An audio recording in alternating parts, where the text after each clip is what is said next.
Tarke here, and this is a video going over my League start character. I'm going to be going Sire of Shards Cremation.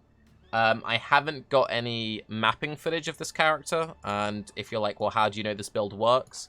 I played this build leagues ago, and everyone was using Cremation to fight Awakener. Last week, a lot of people were doing Archmage Cremation.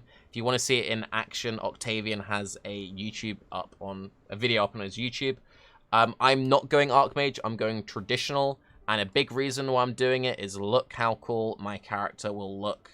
And I'm going for things slightly different, so I'm going to be investing really heavily into Warcries. So it's going to be like this full like battle mage block cap idea. So this has no gear equipped but Sire of Shards, so just Sire of Shards. No cluster jewels, just the stuff on the tree. I've got an average hit against Cirrus, everything realistic, of 70k. Now, the way that Cremation works is you make a geyser on the ground and it shoots out all the little projectiles. The projectiles can overlap. And at base, you can have 3. And with a Helm enchant, you can get 4. So, each Cremation will shoot 3 projectiles. Sire of Shards makes them fire additional 4. So each one will fire 7 at a time. And you can see they just like sprinkle them out and they last for 8 seconds. So 7 times 3, 21. Pewing out. My theoretical damage, it isn't this high, but my theoretical damage, if everything hits, is 1.4 mil per, like, cast, if that makes sense. The damage is high. The damage is high. It'll be good. I was speaking to Octavian about it. Octavian played a lot of this build over the last couple of leagues. His, like, min-maxed Cremation Chieftain he played in hardcore and was farming Awakener and stuff with it. He had, like, 80k with gear. So mine has, like, no gear, 70k. Should be good. So what are the defense of this build? What makes this build good other than, like, okay, so it'll be very safe and it will clear stuff. So, we are Necro. We have Bone Offering. And we've got Glancing Blows. So, we've got Cap, Block, and Spell Block with Glancing Blows enabled.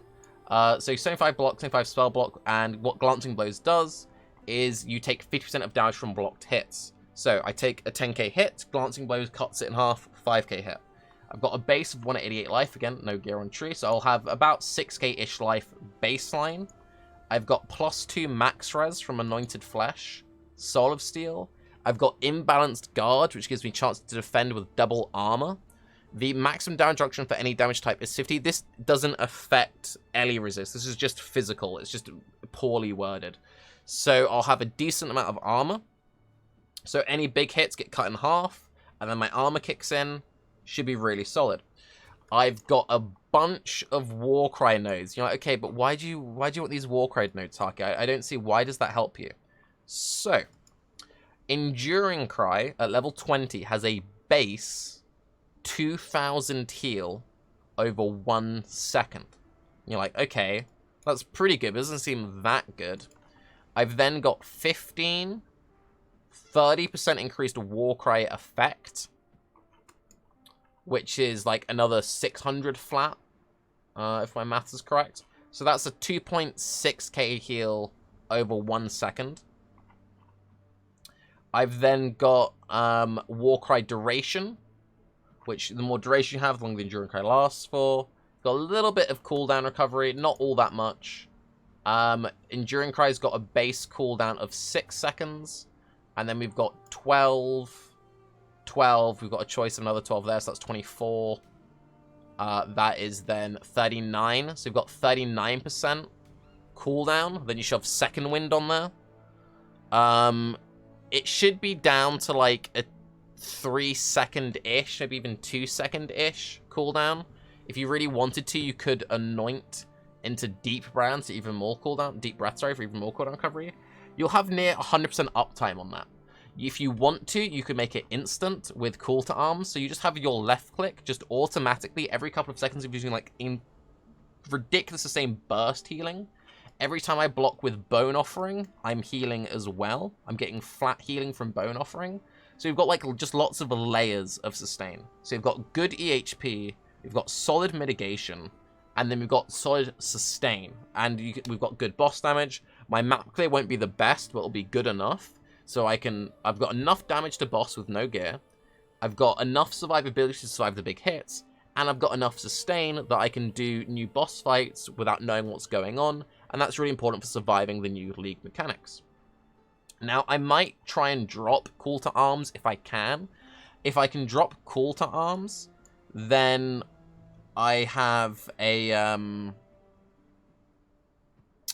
my Warcries don't share cooldown.